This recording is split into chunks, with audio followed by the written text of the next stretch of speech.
Salut, aujourd'hui je vais vous parler de ces pensées critiques qu'on a vis-à-vis de soi-même. Je voudrais vous présenter ce livre qui s'appelle La formule du bonheur, avec un auteur, je ne sais pas trop comment prononcer le nom, je vous laisse le lire, qui parle de qu'est-ce qui fait qu'on est heureux. Alors, je ne vais pas raconter l'histoire de l'auteur parce que ce serait un peu long et c'est passionnant. Mais disons qu'il est parti à la recherche de qu'est-ce qui fait qu'on est heureux en assistant à des tas de conférences, des tas de séminaires, de livres qu'il a lus. Et comme il est ingénieur, il a essayé de rassembler tout ça en faisant une synthèse. Et cette synthèse est vraiment géniale. Alors la formule en elle-même est assez simple.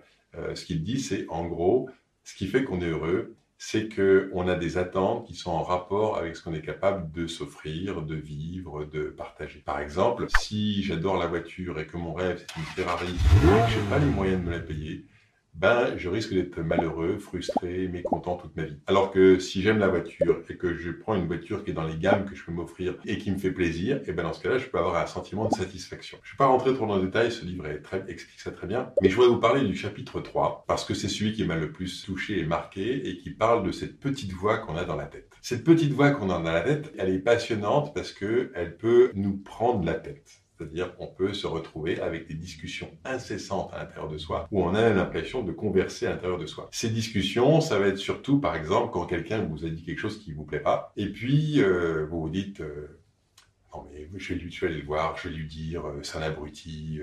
Et puis une autre partie de vous qui dit, ouais, enfin, tu ne peux pas dire ça, il faut que tu lui dises autrement, parce que ça, si tu lui dis comme ça, vu le statut qu'il a, ça risque de te coûter cher. Et puis, il y a une autre partie qui reparle et qui dit, ouais, mais c'est pas grave, je vais quand même lui dire, parce que... Et cette conversation peut durer 3 minutes, 2 heures, toute la nuit, et ça nous occupe.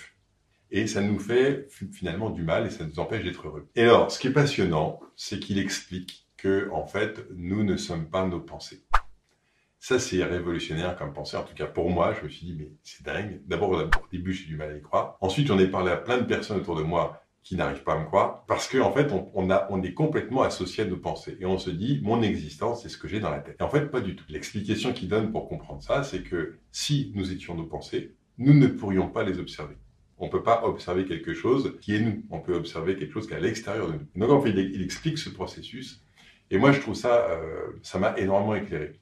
Et en fait, il explique, par exemple, que la conversation que je viens de vous raconter entre je vais lui dire que c'est un abruti et l'autre côté, mais non, tu ne peux pas dire ça, et ben c'est deux parties de nos cerveaux qui communiquent l'une avec l'autre. Une partie très immédiate, instinctive, émotionnelle, qui veut faire les choses vite.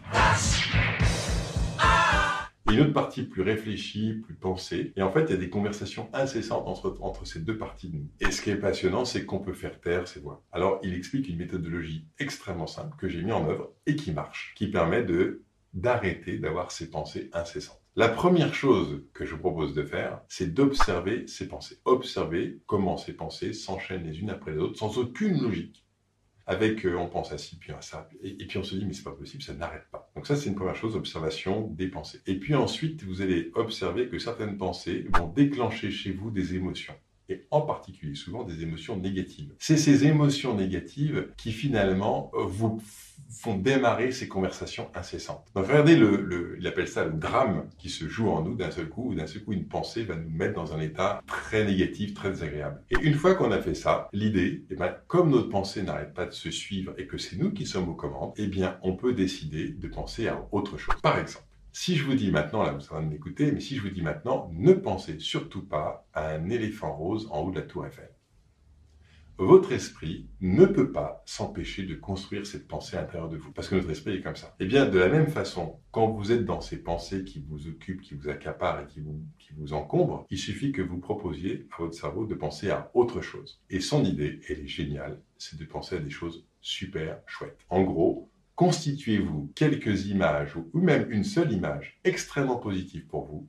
Par exemple, ça peut être un coucher de soleil que vous adorez, ça peut être un moment extraordinaire que vous avez passé en vacances l'été dernier, ça peut être un souvenir d'enfance qui vous met dans un état de bien-être génial. Gardez ça, construisez bien cette image, et à chaque fois que vous avez vos idées qui vous passent dans la tête, etc., qui vous encombrent, observez-les, regardez l'émotion, et ensuite, remplacez ça par une image avec laquelle vous vous sentez super bien, et vous allez augmenter finalement le temps que vous passez avec des images positives. Mais ce qui est encore plus extraordinaire, c'est que si vous mettez ça en œuvre, eh bien tout doucement, les pensées vont se tarir et vous pouvez même arriver à avoir le silence dans votre tête.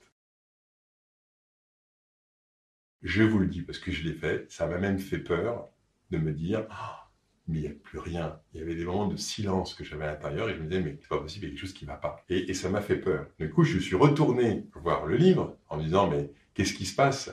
Et il explique un truc génial, il dit « en fait, nos pensées créatives ne font pas de bruit ».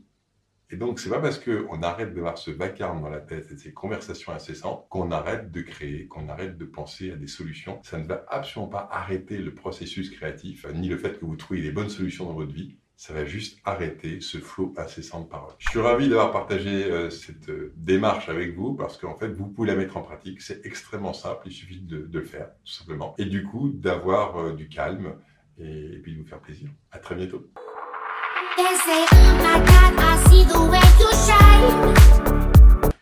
Je sais pas comment on dit non. C'est bien.